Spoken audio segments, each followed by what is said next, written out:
They would never sell me a watch again. I would go on some blacklist probably. Hey guys, welcome to my channel, Brie here, and today I have a unboxing of an item which I did not think I would have at this point. I thought I would get it maybe in a year or so, if that's not a hint already. My thumbnail was. So the item, I want to cut to the chase before I explain everything, is this watch here. It's so beautiful. I know the lighting isn't the best. The specs are, it's a oyster bracelet in two-tone yellow gold and stainless steel, fluted bezels which reflects light really beautifully. The dial is dark gray which leans a bit brown, which in my opinion is a good color because I love brown. Yeah, those are the specs, and I want to talk a bit about how I got this watch. So as a disclaimer, I am not a watch enthusiast, so if you're here for very technical information, you're not going to get it. I'm just here to talk about my own experience. How I got this watch, I had just finished my wishlist appointment in Hermes in September, the end of September, and as I was leaving Hermes, I was passing the Rolex authorized dealer, so I just thought, okay, you know what, I'll go in.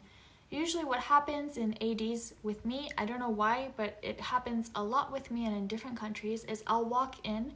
The second I walk in, somebody will tell me, hi, like we don't have anything to sell. And that's fine. I wasn't expecting any Rolex AD to have a bunch of stock. It's just, I don't like how they greet you and then instantly reject you when you haven't even really gotten the chance to say something. So I went into the AD and I saw the SA there who was there to help me, and as she was greeting me, I instantly understood that she's Japanese like me. I know I don't look like it, but I'm actually born and raised in Japan. It's my first language. My family is from Japan. So I switched to Japanese and we started talking. You know, she was telling me what she's doing in Germany. I told her what I'm doing in Germany. And she was like, oh, okay, so you're technically a local client, which means you can, you know, indicate your wish for a watch and get on the wait list and, you know, get the watch. And I think that has to do with the fact that a lot of luxury brands are trying to cater to local clients compared to their tourist clients. So in this AD in particular, they don't sell watches at all to tourists. I was trying on the Lady Datejust, which is a bit smaller than this one. It's 28 millimeters. This one is 31, as I said. And I tried on a 31, and I was trying to pick out, like, you know, what kind of color combo I wanted, what kind of bracelet I wanted, you know, if I wanted any gold at all or anything. So I decided to ask for a two-tone watch, mostly also because I couldn't really commit to a full yellow gold watch in terms of price and also how much more delicate it seemed to me. So I requested this exact combo actually, the oyster steel fluted bezel, dark gray dial with diamond markers. And she told me, okay, like usually the wait time for Datejust 31s and Lady Datejusts in our authorized shop is about 1 year. And I was like, oh wow, like I didn't think that the wait would be so long for a watch that's not very popular. And the reason being, in Germany and I think almost everywhere, the popular Rolex watches are definitely not 31 millimeters and are definitely also not really the Datejusts. It's usually the GMT, the Submariner, Yachtmaster, Daytona, you know, those big men's watches.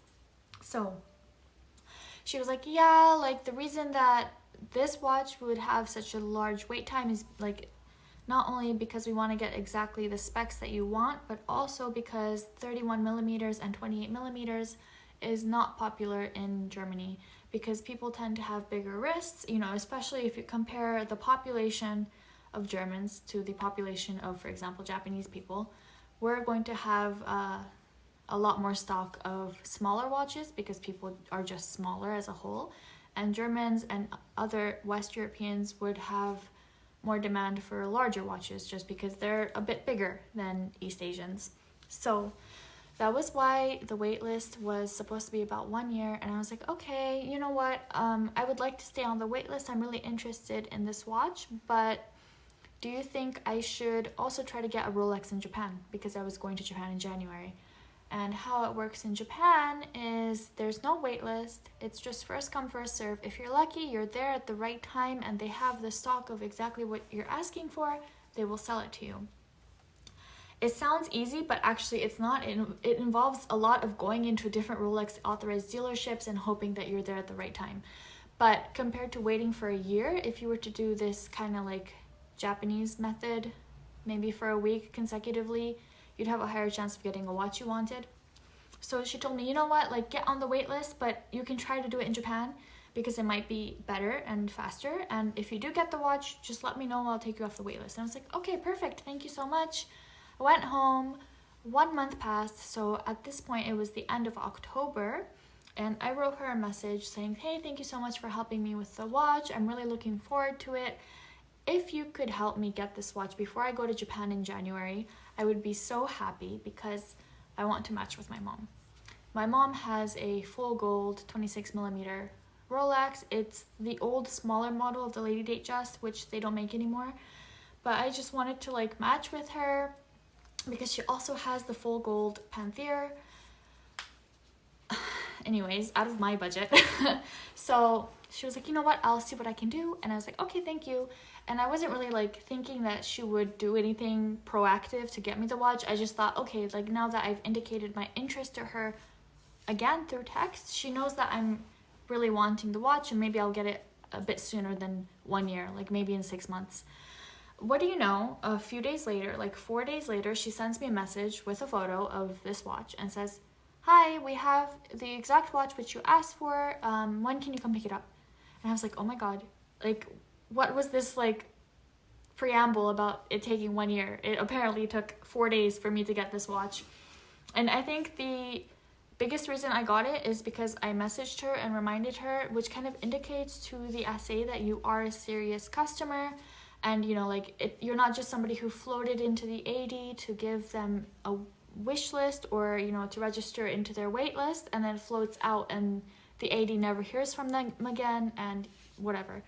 So, yeah, I hesitated for like 30 seconds, not very long, and I bought the watch, obviously, because what kind of client would I be if I requested it and then reminded her of my request and then didn't get it?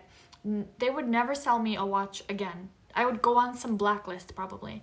I had to get it because Rolex is having a price increase in February. Yeah, unexpected purchase, yes, but am I like going into debt for a watch or am I buying something I can't afford? No. So that's how I justified it. I was like, okay, I'll get it. You know what? Just call it an early Christmas present. So it's my Christmas present, basically. So yeah, that's how I got the watch. And here's how they look together, just as a comparison.